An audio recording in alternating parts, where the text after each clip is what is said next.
اللہ الرحمن الرحیم۔ حضرت علی کی رات کی عدالت اور انصاف کا مکمل واقعہ۔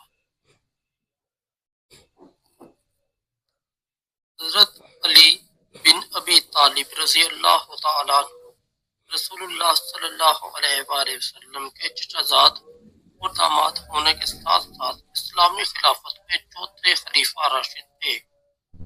آپ کی حکمرانی کا زمانہ عدل و انصاف کی اعلیٰ مثال ہے۔ آپ راتوں کو جاگ کر رعایا کی حالت ذات جاننے کے لیے گشت کرتے اور مسائل کو فوری حل کرتے تھے۔ آپ کا یہ طرز حکمرانی آج بھی ایک مشعل راہ ہے۔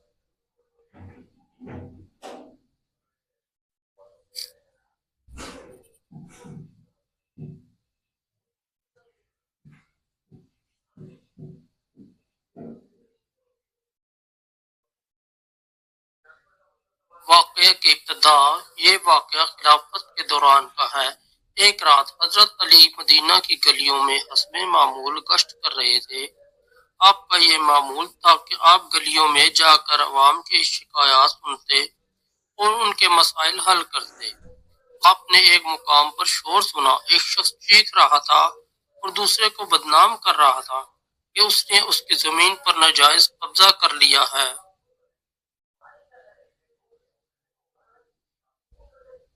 حضرت علی قریب گئے اور دونوں افراد کو اپنے پاس بلایا۔ آپ نے مسئلہ کی نوعیت دریافت کی۔ مدعی کا دعویٰ تھا کہ زمین اس کی ہے اور دو شخص اس پر قابض ہے۔ مدعا علیہ نے اپنی بے گناہی کا دعویٰ کیا لیکن اس کے پاس کوئی ثبوت یا گواہ نہیں تھا۔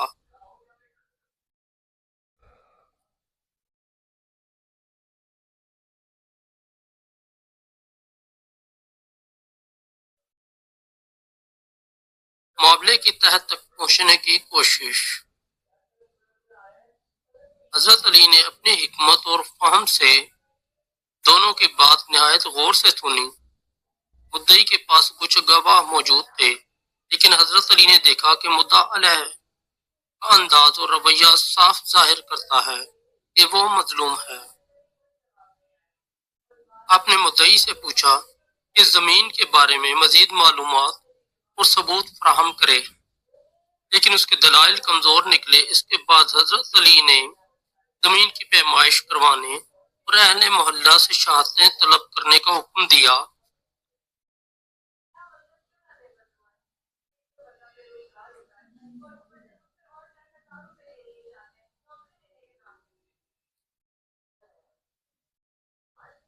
عدل کا تاریخی مظاہرہ۔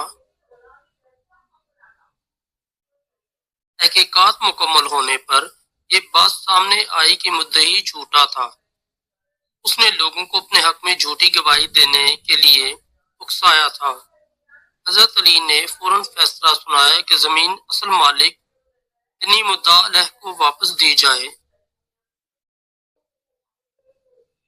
حضرت علی نے مدعی کو سخت نصیحت کی اور فرمایا عدل پر قائم رہو کیونکہ یہ دنیا اور آخرت میں کامیابی کا راستہ ہے۔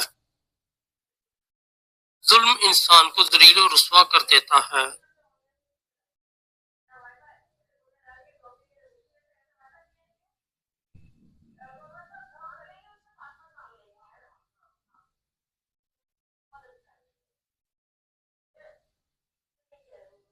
نتیجہ، اس واقعے نے مدینہ کی عوام کو ایک بار پھر حضرت علی کی حکمرانی کے عدل و انصاف کی اہمیت کو قائل کر دیا۔